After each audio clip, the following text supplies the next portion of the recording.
नमस्कार दोस्तों, मैं हूं किशन लाल और आप देख रहे हैं RJ Kishan education YouTube channel. जल्दी से सभी विद्यार्थी लाइव आ जाएगा ताकि आज का सेशन बड़ा ही शानदार होने वाला है। जैसा कि आपको दिखाई दे रहा है, आज मैंने 30 क्वेश्चन इंक्लूड किया। आर्मी जीके और जीएस का मॉक टेस्ट होने वाला है। क्या होने वाला है दोस्तों? जीके जीएस का मॉक टेस्ट होगा जिसमें पूरे 30 क्वेश्चन है। 15 हम बात करें तो जीके के क्वेश्चन है और 15 किसके हैं? जीएस के क्वेश्चन है। तो आज एकदम जो आर्मी लेवल में पेपर आता है उसी तरह का मैंने टेस्ट इंक्लूड किया। तो एक मॉडल पेपर की तरह आपकी तरह हो सकता है, जिसमें मैथ के क्वेश्चन मैंने इंक्लूड नहीं किए। तो केवल 30 क्वेश्चन करवाने वाला हूं। तो आप अंत में चेक करके भी बताइएगा आपके कितने क्वेश्चन राइट होते हैं। चलिए दोस्तों, आज के सेशन की बिना देरी किए शुरुआत करते हैं। इससे पहले सभी विद्यार्थी एक बार लाइक और शेयर में बिल्कुल भी देरी मत कीजिएगा, क्योंकि आपके एक शेयर से काफ़ी सारे विद्यार्थियों को फायदा हो सकता है जिनके पास ये वीडियो पहुंचेगा। चलिए दोस्तों, बिना देरी के आज के सेशन की शुरुआत करते हैं। इससे पहले सभी विद्यार्थियों को जय हिंद, राम राम, जय श्री कृष्णा, राधे राधे, जय मां शारदे। और जो भाई चैनल पे नया है वो चैनल को सब्सक्राइब कर लो और बेल आइकन को भी ऑन कर लो, क्योंकि यहाँ लगती है सब्जेक्ट वाइज क्लासें। आज मैं टॉपिक नहीं ले पाया, थोड़ा सा टाइम कम मिला इस कारण। तो आपकी क्लास बड़ी शानदार होगी। और शाम को 8 बजे, जैसा कि आप सबको पता है, हमारी मैथ की क्लास का टाइम मैंने चेंज कर दिया। शाम को 8 बजे होती है, कल 11 बजे नहीं हुई, शाम 8 बजे। आज भी 8 बजे होगी शाम को, जिसमें हम लाभ हानि का फर्स्ट पार्ट करेंगे। बड़ा ही शानदार पार्ट होने वाला है। तो शाम को 8 बजे भी लाइव आना मत भूलिएगा। जिन साथियों को पता नहीं उनको बता दीजिएगा, क्योंकि थोड़ा टाइम चेंज करना पड़ा। सुबह दोनों क्लास में नहीं ले पाता हूँ, टाइम थोड़ा इतना नहीं मिल पाता इस कारण। और शाम को 8 बजे आएंगे। चलिए दोस्तों, बिना देर के आज के सेशन की शुरुआत करते हैं। खंड एम में आप सबको पता है सामान्य ज्ञान के 15 क्वेश्चन हम करने वाले हैं। जल्दी से सभी विद्यार्थी आपके स्क्रीन के सामने क्वेश्चन है, इसका जवाब देने की कोशिश करिएगा। क्वेश्चन क्या है? अरब सागर में गिरने वाली नदी कौन सी है? तो अरब सागर में गिरने वाली नदी आप सबको पता होना चाहिए कौन कौन सी है। लूणी है, साबरमती है, माई है, नर्मदा है, ताप्ती है, और जो भी नदियां है वो ध्यान रख लीजिए। अब बात कर लेते हैं यहाँ आपको क्या कौन सी देर की है? माई देर की। माई आपको पता है। हम बात करें तो क्या है? अरब सागर में गिरने वाली क्या है? नदी। इसका ऑप्शन नंबर आपका क्या राइट होगा? इसका ऑप्शन नंबर आपका सी राइट होगा। अब बात कर लेते हैं, आप सबको पता होगा महानदी। महानदी आपको पता है उड़ीसा में बहती है, और इस पर कौन सा बांध बना है ये भी आपको पता होना चाहिए। हीराकुंड बांध किस नदी पर बना है? महानदी पर बना है। काफी बार एग्जाम में आ भी चुका है। चलिए दोस्तों, आगे बढ़े। अगला क्वेश्चन आपके स्क्रीन के सामने दो। जल्दी से सभी विद्यार्थी इसका भी लाइव चैट में जवाब देने की कोशिश करिएगा। जवाहर सागर बांध किस नदी पर स्थित है? तो जवाहर सागर बांध आप सबको पता होगा किस नदी पर है, जल्दी से बताने की कोशिश करिएगा। तो वो आप सबको पता है चंबल नदी पर। किस नदी पर है दोस्तों? चंबल नदी। यहाँ से काफी सारे क्वेश्चन आपके एग्जाम में आए हुए हैं। जैसे कहता है सरी सेलम बांध किस नदी पर है? काफी बार आया हुआ क्वेश्चन है सरी सेलम बांध। सरी सेलम बांध आप सबको पता है किस पे है? जल्दी से बताइएगा। आप सबको पता होना चाहिए कृष्णा नदी पर है। और सरदार सरोवर बांध किस पे है वो भी नोट कर लीजिएगा। सरदार सरोवर बांध की बात करें तो वो है नर्मदा नदी पर। और हीराकुंड बांध अभी बताया था महानदी पर। हीराकुंड बांध कौन सी नदी पर है? महानदी पर है। और हम भाखड़ा नागल बांध है वो भी याद रखिएगा, सतलज नदी पर है। अब बात कर लेते हैं लूणी नदी को। आपको पता है नमक की नदी कहा जाता है, कई बार मैंने बता दिया आपको। चलिए आगे बढ़ते हैं। अगला क्वेश्चन नंबर 3 आपके स्क्रीन के सामने। जल्दी से सभी विद्यार्थी इसका भी लाइव चैट में जवाब देने की कोशिश करिएगा। भारतीय संविधान के निर्माता कौन है? बिल्कुल जो ऑप्शन नंबर ए बता रहे इसका सही उत्तर होगा डॉक्टर भीमराव अम्बेडकर। आप सबको पता होगा भारतीय संविधान हम बात करें तो भीमराव अम्बेडकर के द्वारा तैयार किया गया। अब बात कर लेते, कई बार ऐसे क्वेश्चन आ जाता है भारतीय संविधान की प्रारूप समिति का अध्यक्ष कौन है? तो प्रारूप समिति का अध्यक्ष, प्रारूप का मतलब संविधान तैयार करना, तो डॉक्टर भीमराव अम्बेडकर है। चलिए दोस्तों आगे बढ़े, अगले क्वेश्चन की तरफ बढ़ते हैं। क्वेश्चन नंबर 4 आपकी स्क्रीन के सामने। जल्दी से सभी विद्यार्थी इसका भी लाइव चैट में जवाब देने की कोशिश करिएगा। गणतंत्र दिवस कब मनाया जाता है? गणतंत्र दिवस की बात करें 26 जनवरी। गणतंत्र दिवस कब मनाया जाता है? 26 जनवरी। और स्वतंत्र दिवस की बात करें तो 15 अगस्त। दोनों नोट कर लीजिएगा। स्वतंत्र का मतलब भारत स्वतंत्र कब हुआ? 15 अगस्त 1947 को हुआ। कब हुआ? 1947 को हुआ। और यदि हम बात करें संविधान लागू हुआ 26 जनवरी 1950 को, आपको सबको पता है। तो आपको पता है संविधान निर्माण में कितना समय लगा? आपको पता है 2 वर्ष 11 माह और 18 दिन लगे। कई बार ऐसा भी क्वेश्चन आ चुका है। चलिए दोस्तों आगे बढ़ते हैं। अगला क्वेश्चन नंबर 5 आपकी स्क्रीन के सामने। जल्दी से सभी विद्यार्थी इसका भी लाइव चैट में जवाब देने की कोशिश करेगा। हमारा राष्ट्रीय चिन्ह कहाँ से लिया गया? तो आप सबको पता होगा, हम बात करें तो सारनाथ में जो अशोक स्तंभ से लिया गया। किससे दोस्तों? सारनाथ में जो अशोक स्तंभ है उससे क्या लिया गया है? हमारे जो बात करें राष्ट्रीय चिन्ह लिया गया है अशोक स्तंभ। ठीक है, ये नोट कर सकते हो आप। अब बात कर लेते हैं यहाँ से जो भी क्वेश्चन बनते हैं आपको नोट कर लेने चाहिए। सिंधु घाटी सभ्यता के बारे में बात करें तो प्रथम खोजा गया स्थान कौन, हड़प्पा है, जिसकी खोज 1921 में की गई थी, आपको पता है। अब बात कर लेते हैं सिंधु घाटी सभ्यता के प्रमुख बंदरगाह लोथल और कौन थे, सूतकोतरो थे। चलिए दोस्तों आगे बढ़ते हैं। अगला क्वेश्चन नंबर 6 आपके स्क्रीन के सामने, जल्दी से सभी विद्यार्थी इसका भी लाइव चैट में जवाब देने की कोशिश करेगा।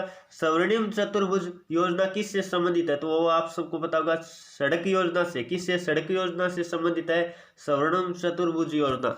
चलिए दोस्तों आगे बढ़ते हैं। अगला क्वेश्चन नंबर 7 आपके स्क्रीन के सामने, जल्दी से सभी विद्यार्थी इसका भी लाइव चैट में जवाब देने की कोशिश करेगा। निम्नलिखित में से कौन सा महाद्वीप सफेद महाद्वीप, बिल्कुल आसान क्वेश्चन है, जल्दी से दिमाग लगा के जवाब देने की कोशिश करिएगा। तो वो कौन सा है, जल्दी से बताइएगा। तो आप सबको पता होना है अंटार्कटिक महासागर, आप सबको पता है ठंडा महासागर, या आपको पता है बर्फीला महासागर, तो ये नोट कर लीजिएगा। सॉरी महासागर नहीं, महाद्वीप, ठीक है। तो आपको पता होना चाहिए अंटार्कटिक महाद्वीप, ठीक है। चलिए दोस्तों आगे बढ़े, अगले क्वेश्चन की तरफ बढ़ते हैं। क्वेश्चन नंबर 8 आपके स्क्रीन के सामने, जल्दी से सभी विद्यार्थी इसका लाइव चैट में जवाब देने की कोशिश करेगा। कर्क रेखा को 2 बार पार करने वाली नदी कौन सी है, जल्दी से बताने की कोशिश करिएगा। देखते कौन कौन विद्यार्थी इसका सही जवाब दे पाते। वो दोस्तों कौन सी नदी, आप सबको पता होना चाहिए माई नदी है। कौन सी नदी है, माई नदी। ऑप्शन नंबर आपका क्या राइट होगा, सी राइट होगा। काफी सारे विद्यार्थी लाइव चैट में जवाब भी दे रहे। चलिए दोस्तों आगे बढ़े, बहुत ही आसान क्वेश्चन था। अगला क्वेश्चन बड़ा ही शानदार है, जल्दी से सभी विद्यार्थी इसका लाइव चैट में जवाब देने की कोशिश करिए। काफी बार एग्जाम में आया हुआ क्वेश्चन है। दिल्ली में स्थित, हम बात करें मुगल शासक द्वारा बनाया गया जामा मस्जिद। अब बात कर लेते हैं जामा मस्जिद कहाँ है, पहले तो ये पता होना चाहिए, तो वो है दिल्ली में। अब बात कर लेते हैं इसका निर्माण किसने करवाया था, जल्दी से जवाब देने की कोशिश करिएगा। देखते कौन कौन विद्यार्थी इसका सही जवाब दे पाते। तो दिल्ली में जो जामा मस्जिद है उसका निर्माण किसने करवाया था, शाहजहां ने करवाया था। किसने करवाया था दोस्तों, शाहजहां ने करवाया था। अब आपको पता होना चाहिए लगभग 1650 में करवाया था। कब करवाया था, 1650 में करवाया था। अब बात कर लेते हैं, ये भारत में सबसे बड़ी मस्जिद के नाम मस्जिद है, ये भी नोट कर सकते हो। अब बात कर लेते हैं, भारत में अंतिम मुगल सम्राट बहादुर शाह जफर था, और प्रथम कौन था, जल्दी से जवाब देने की कोशिश करिएगा। प्रथम की बात करें तो वो बाबर था। चलिए दोस्तों आगे बढ़े, अगले क्वेश्चन की तरफ बढ़ते हैं। अगला क्वेश्चन नंबर 10 आपकी स्क्रीन के सामने, जल्दी से सभी विद्यार्थी इसका भी लाइव चैट में जवाब देने की कोशिश करिएगा। निम्न में से कौन सा अंग्रेजी समाचार पत्र नहीं है, तो आपको दिखाई दे रहा है ये 3 ऊपर वाले, तो क्या अंग्रेजी समाचार पत्र है। जबकि आप बात करें नव भारत टाइम्स, ये क्या नहीं है, अंग्रेजी समाचार नहीं है, बल्कि क्या है, हिंदी समाचार पत्र है। ये क्या है दोस्तों, हिंदी समाचार पत्र है, ये आपको पता होना चाहिए। और ये भी याद रख सकते हो, नव भारत टाइम्स का मुख्यालय कहाँ है, मुंबई में। और मुख्यतः ये बात करें तो दिल्ली और मुंबई में चलने वाला, हम बात करें दैनिक समाचार पत्र है, हिंदी लैंग्वेज में, ये नोट कर सकते हैं आप।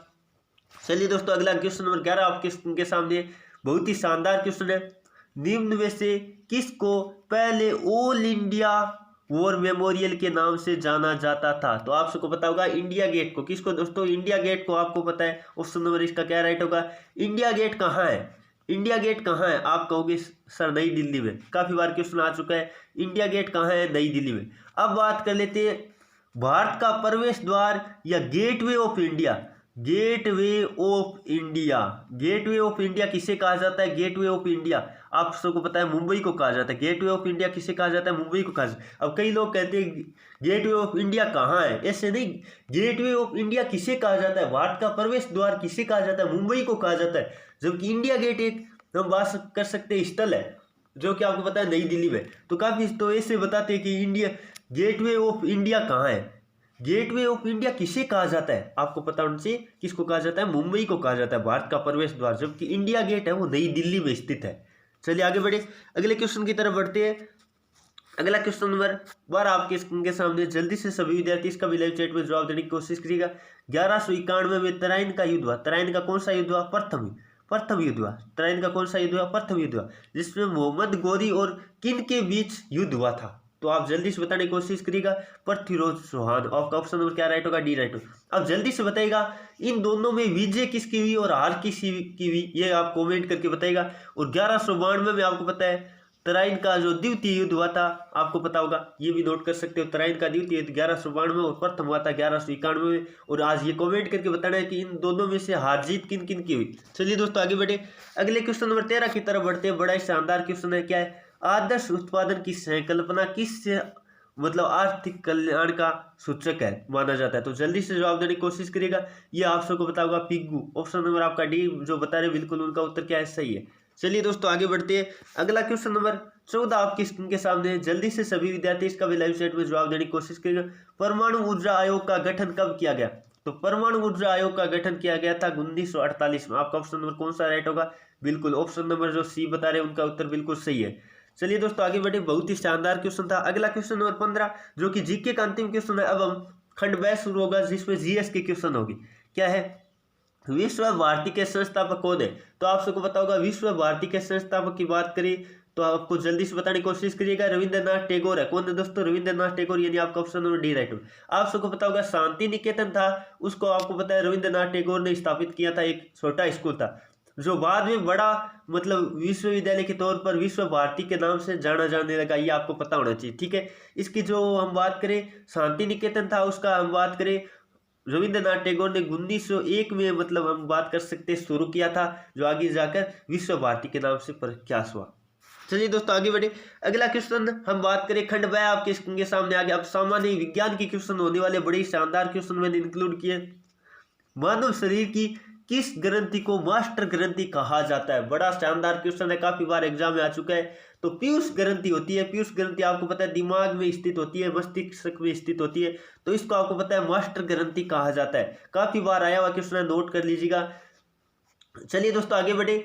सबसे बड़ी ग्रंथि की बात करें मानव शरीर की तो वो होती है यकृत। ये भी नोट कर सकते हो, काफी बार एग्जाम में आ चुका है। अगला बड़ा ही शानदार क्वेश्चन है। बच्चों का लिंग निर्धारण किसके गुणसूत्र से होता है? आपको पता होता है पिता और माता। हम बात करें, थोड़ा सा मैं बता देता हूँ। पिता और माता, आपको पता है पिता या कई व्यक्ति होता है, जैसे मान लो इसमें पाया जाता है XY गुणसूत्र, XY गुणसूत्र, और माता यानी स्त्री, इसमें पाए जाते हैं XX गुणसूत्र।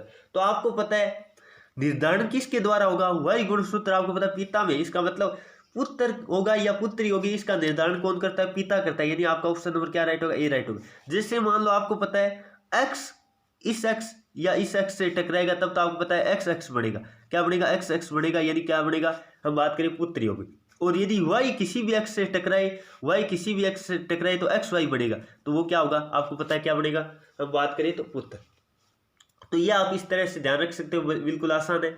अब चलिए आगे बढ़ते हैं। ये नॉर्मल सा क्वेश्चन था, जल्दी से बता दीजिएगा मानव में कितने गुणसूत्र पाए जाते हैं? ये आप कमेंट करके बताइएगा जल्दी से। क्या है? रेशम पालन कहलाता है। तो रेशम कीट जो पालन है वो सेरिकल्चर कहलाता है। क्या कहलाता है दोस्तों? सेरिकल्चर कहलाता है। काफी बार एग्जाम में आया हो क्वेश्चन, तो इसका ऑप्शन नंबर जो सी बता रहे बिल्कुल उनका उत्तर सही है। चलिए दोस्तों आगे बढ़ते हैं। अगला क्वेश्चन नंबर 19 आपके स्क्रीन के सामने। मानव शरीर में यूरिया की अधिकतम मात्रा किस में पाई जाती है? तो यूरिया की अधिकतम मात्रा आप सबको पता होगा किस में पाई जाती है? मूत्र में पाई जाती है। किस में पाई जाती है? मूत्र में पाई जाती है। चलिए आगे बढ़े, बहुत ही शानदार क्वेश्चन था।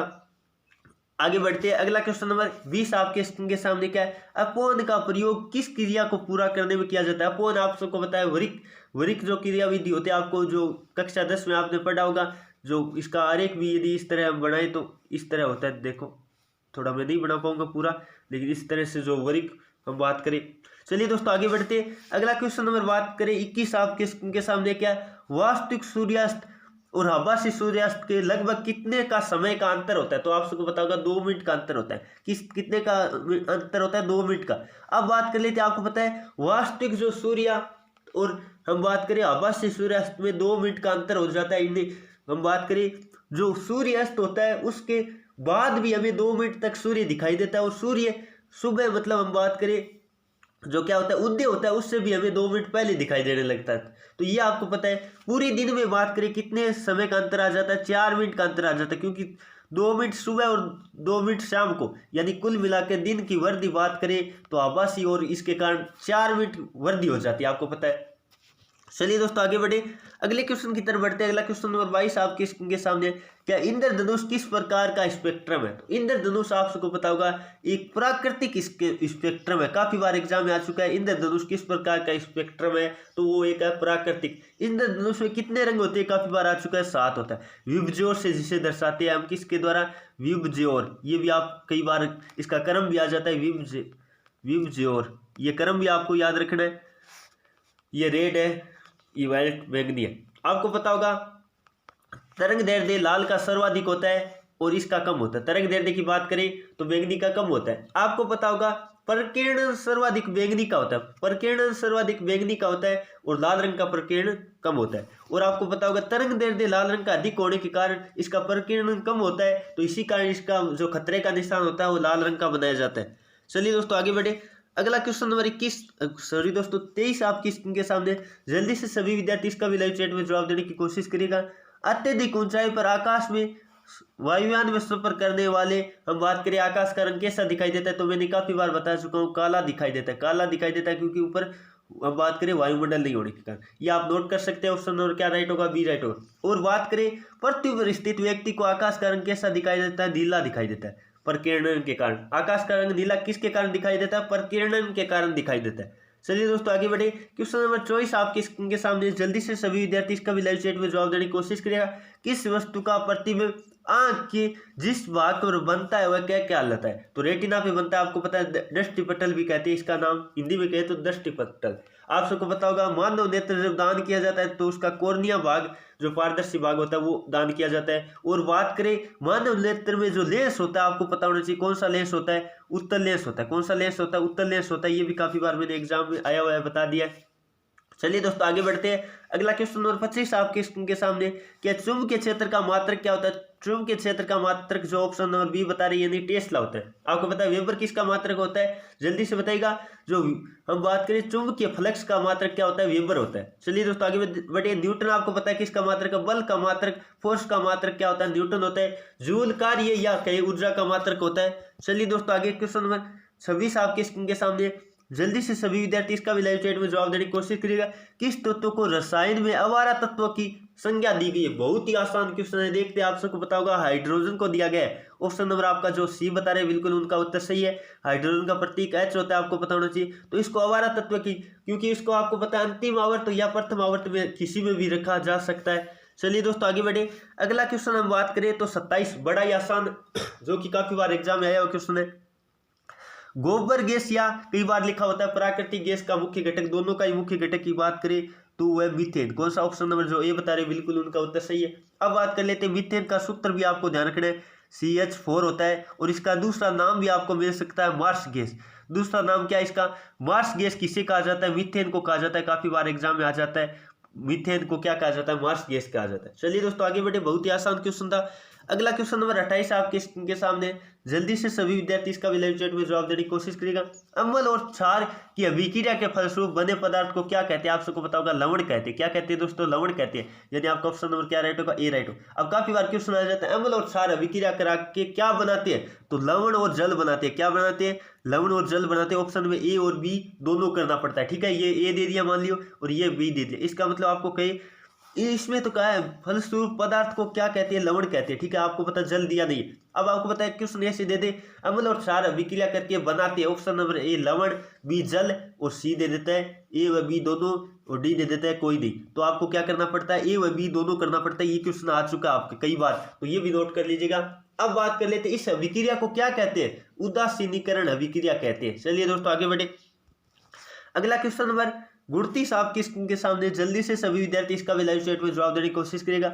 अमोनियम क्लोराइड का जलीय विलयन कहलाता है। आप सबको पता है क्षारीय होता है। अमोनियम क्लोराइड का जलीय विलयन कैसा होता है? क्षारीय होता है। अब अमोनियम क्लोराइड का सूत्र NH4Cl होता है। NH4Cl होता है, जिससे आपको पता है हम घरेलू भाषा में नौसादर कहते हैं। क्या कहते हैं? नौसादर। कई बार सूत्र आ जाता है नौसादर का सूत्र क्या होता है? तो आप कहोगे NH4Cl होता है। काफी बार आ भी चुका है। और अमोनिया गैस का सूत्र आपको पता है NH3 होता है। अमोनिया गैस का सूत्र क्या होता है? NH3 होता है। नोट कर लीजिएगा, दोनों सूत्र कई बार एग्जाम में आ चुके हैं। NH3 है, ठीक है ना, अमोनिया गैस का। चलिए दोस्तों आगे बढ़े।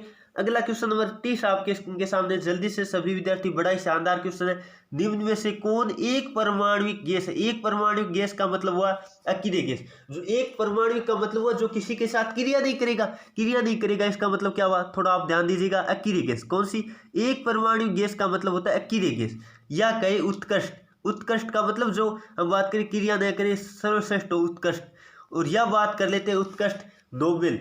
इंग्लिश में कहे तो नोबेल भी लिखा सकता है। नोबेल का मतलब क्या होता है? अक्रिय होता है। तो ये 4 नाम आपको दिखाई दे रहे हैं, नोट कर लीजिएगा। इनमें से कोई आ सकता है। जैसे पीछे एक एग्जाम में आया था कि नोबेल गैस है निम्न में से, तो आपको पता है अक्रिय गैस आपको पता होना चाहिए कौन कौन सी है। हीलियम, मैं लिख देता हूँ नियोन, काफी बार मैंने बता दी। हीना नहीं आएगी क्योंकि जीना रोएगी। तो ये आपको पता है, मैंने काफी बार बता चुका हूँ। हीलियम है, नियोन है, आर्गन है, क्रिप्टोन है, जिनोन है, इस तरह से आपको पता होगा। तो इनमें आपको कौन सी दिखाई दे रही है? हीलियम दिखाई दे रही है। ऑप्शन नंबर आपका कौन सा राइट होगा? बिल्कुल ऑप्शन नंबर बी राइट होगा। काफी सारे विद्यार्थियों लाइव चैट में जवाब भी दे दिया। अब बात कर लेते हैं, आपको पता होना चाहिए बल्बों में कौन सी गैस भरी जाती है? अकीरी गैस, आर्गन भरी जाती है। बल्ब में अकीरी गैसें भरी जाती है, और ज्यादातर अकीरी गैस में बात करें तो आर्गन भरी जाती है। काफी बार एग्जाम में आ चुका है। और बल्ब का फिलामेंट आप सबको पता है, काफी बार मैंने बता भी चुका हूँ। चलिए दोस्तों, ये थी। और आपको पता चिप्स की थैलियों में कौन सी गैस भरी जाती है? नाइट्रोजन गैस भरी जाती है। और वर्तमान में मैंने एक दिन बताया था, अपडेट होना शुरू हो जाओ। जो हम बात करें वायुयान के टायर होते हैं ना, उसमें भी वर्तमान में नाइट्रोजन गैस भरी जाने लगी है। पहले हीलियम भरी जाती थी, लेकिन वर्तमान में नाइट्रोजन उपयुक्तता ज्यादा देने लगी है, आपको पता होगा। तो ये भी नोट कर लीजिएगा। चलिए दोस्तों, ये थी आज की क्लास।